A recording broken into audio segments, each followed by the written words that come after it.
Anong pinag-usapan ko? Kala mo hindi ko alam? Lurob, alam ko na ang totoo. Alam ko na yung lahat. Bakit hindi nyo sinabi sa akin? Hindi yung nagmukha akong ewan.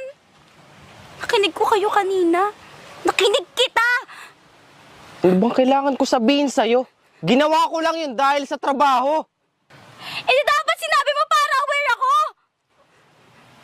Pero hindi ako umaasa na totoo lahat ng yun.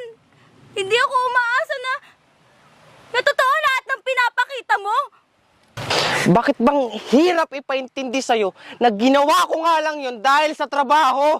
Ilang beses, ilang ulit ko bang sasabihin sa'yo? Hindi mo naman inulit sa akin eh. Hindi kita gusto!